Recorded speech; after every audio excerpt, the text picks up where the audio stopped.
बिस्मिल्लाहिर्रहमानिर्रहीम, अस्सलाम वालेकुम। आप सभी को खुश आमदीद। मैं हूं सलमान मिर्ज़ा और आप देख रहे हैं मेरा यूट्यूब चैनल और Facebook page sum up with Salman Mirza. क्या हाल है हुजूर, कैसे हैं आप लोग? मैं उम्मीद करता हूं, दुआ करता हूं आप जहां हो खैर वाफियत से हों, सेहतमंद हों, तंदुरुस्त हों। और ये वीडियो देखने के लिए आपने अपना कीमती वक्त निकाला है हुजूर वाला। वीडियो के आगाज़ में तहे दिल से आप सभी का मैं शुक्रिया अदा करता हूँ। जनाब इतवार का रोज़ है, तारीख है 11 जनवरी साल 2026 और शहर है वफाकी दारुल हुकूमत इस्लामाबाद। इस्लामाबाद का सेक्टर G72, जहां पर एक घर के अंदर खुशी का माहौल था।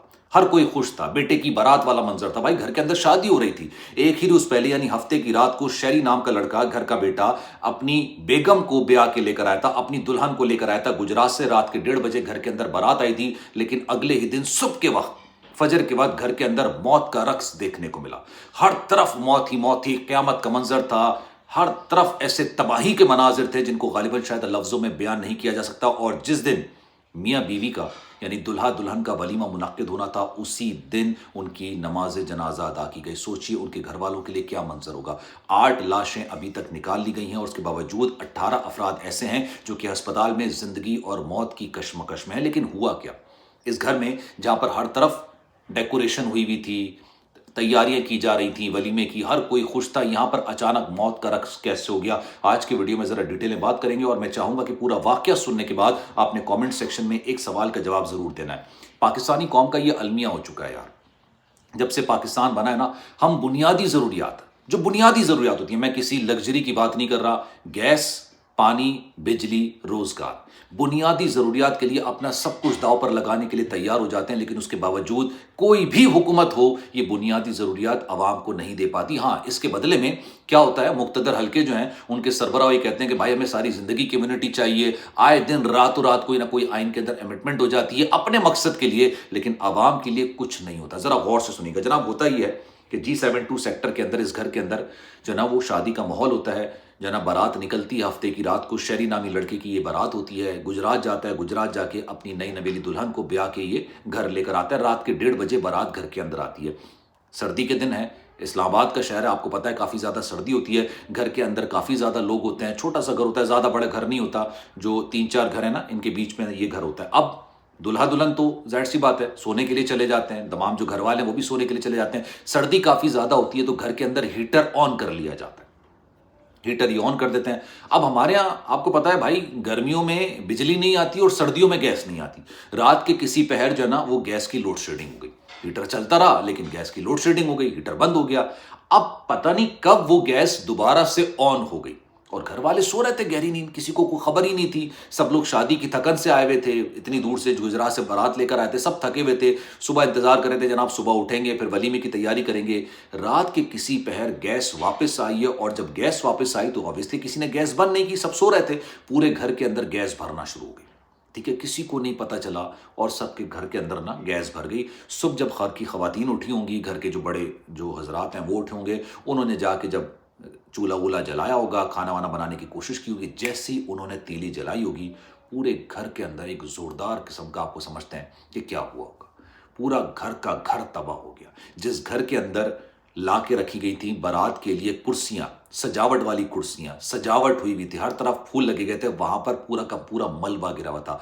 वो मियाँ बीवी जिन्होंने अपनी जिंदगी का आगाज ही किया था, निकाह के बाद अपनी नई जिंदगी का आगाज किया था, जिस दिन उनका वलीमा होना था उस दिन उनकी नमाज जनाजा अदा की जाएगी। और ये इतना खौफनाक किस्म का वाकया था कि ये सिर्फ घर तबाह नहीं हुआ, इस घर के आसपास के जितने घर थे, 3 घर बताए जा रहे हैं मुकम्मल तौर पर तबाह हो गए। चौथा जो घर था वो जुजवी तौर पर तबाह हुआ। बराबर वाले घर के अंदर 2 भाई थे जो इस शादी से उनका कोई लेना देना नहीं था, इस वाक़े से उनका कोई लेना देना नहीं था, लेकिन उनकी मौत इस तरह से आनी थी, वो बेचारे भी इस वाक़े की नज़र हो गए और मौत के मुंह में चले गए। बड़ी मुश्किलों के साथ मलबे से लोगों को निकाला गया। जाहिर सी बात है उनकी लाशें थी, मियाँ बीवी भी जो दुल्हा दुल्हन थे वो भी एक ही रात के दुल्हा दुल्हन थे। उसके बाद फिर आपको पता है कि इस दुनिया में वो नहीं रहे। उनकी लाशों को मलबे से निकाला गया। 8 जो मजीद लोग थे उनको मलबे से निकाला गया। बाकी जो 18 लोग थे, बाराती थे, मोहल्ले वाले थे, इनको हस्पताल मुंतकिल किया गया और अभी ये मौत और ज़िंदगी की कशमकश में है। अब ये इंतहाई दर्दनाक और खौफनाक किस्म का वाक़या होगा। सोचिए ज़रा, मतलब मैं आपसे सिर्फ ये कह रहा हूँ कि एक लम्हे के लिए अंदाज़ा लगाइए कि किसी घर के अंदर शादी का माहौल हो, ठीक है, शादी की तैयारियां चल रही हो, हर कोई खुश हो। शादी का जो घर होता है, हर एक के घर में शादी होती है, ہر ایک کے گھر کے اندر اللہ میری دل سے دعا ہے کہ بے تحاشا خوشیاں دے. آپ کو پتا ہے کہ ایک نہیں ہزاروں قسم کے کام ہوتے ہیں، اور انسان کا موڈ ہی اچھا ہوتا ہے کہ یار میرے بیٹے کا نکاح ہو رہا ہے، میری بیٹی کی شادی ہو رہی ہے. جس کی شادی ہو رہی ہوتی ہے وہ بھی خوش ہوتا ہے. لڑکی 100 ارمان لے کے کسی کے گھر میں آ رہی ہوتی ہے، اور سوچیے جیسی اس نے گھر کے اندر قدم رکھا وہ رات اس کے لیے آخری رات ثابت ہوئی. اگلے دن ان دونوں کا ولیمہ تک نہیں ہو سکا. اور یہ سب کیوں ہوا؟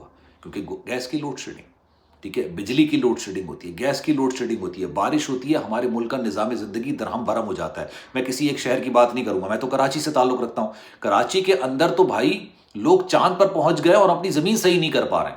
ٹھیک ہے، آئے دن کسی نہ کسی کا بچہ اللہ معاف کرے کہ گٹر کے اندر گر جاتا ہے. میئر صاحب جاتے ہیں، 2 آنسو گراتے ہیں اور کہتے ہیں کہ جناب ہماری غلطی تو نہیں ہے، لیکن پھر بھی ہم شرمسار ہیں، ہاتھ جوڑ کے معافی مانگتے ہیں. لیکن جس کا بچہ چلا جاتا ہے نا، اس کو پتا ہوتا ہے. اس ملک کے اندر انصاف پتہ ہے کن لوگوں کو ملتا ہے؟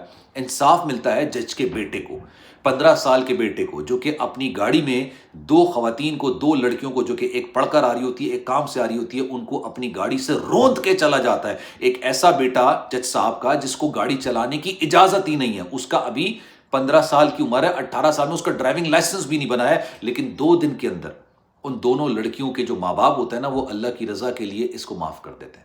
اور کوئی جج صاحب سے ہی نہیں پوچھتا کہ بھائی اللہ کی رضا کے لیے انہوں نے تو معاف کر دیا، لیکن کیا آپ کے بیٹے کو اس بات کی سزا نہیں ملنی چاہیے کہ جب اس کو گاڑی چلانے کی اجازت نہیں تھی تو وہ V8 گاڑی اسلام آباد کے ریڈ زون کے اندر دندناتا ہوا کیسے لے کے پوچھ رہا تھا؟ لیکن کوئی پوچھنے والا نہیں. اور یہ وہ شخصیت ہیں جنہوں نے لوگوں کو انصاف دینا ہے، جو اپنے بچے کے ساتھ ہی کیا کر گئے، 2 خواتین کے ساتھ، 2 لڑکیوں کے ساتھ، جو بیچاری ایک کام سے آ رہی تھی، ایک پڑھ کے آ رہی تھی، اس کو انصاف نہیں دلا سکے. اپنے بیٹے کے معاملے میں وہ دوسرے کو کیا انصاف دلائیں گے؟ یہ ہمارے معاشرے کا المیہ ہو چکا ہے. ہم اکثر و بیشتر آپ نے خبریں دیکھی ہوں گی، جتنے بھی جو مین اسٹریم میڈیا ہے، میں نے 17 سال مین اسٹریم میڈیا میں کام کیا ہے، کسی کو پرواہ نہیں ہوتی کہ انسانی زندگی کے معاملات کیا چل رہے ہیں، ایک عام انسان کی ضروریات کیا ہیں. سب کو یہ ہوتا ہے وفاقی دارالحکومت اسلام آباد کے پاور کوریڈورز کے اندر کس کو امیونٹی ملنی چاہیے، کون سی نئی ترمیم ہونی چاہیے، کس جماعت کو بزور طاقت دبانا چاہیے، کس جماعت کو اوپر لے کر آنا چاہیے. سب یہ چل رہا ہوتا ہے.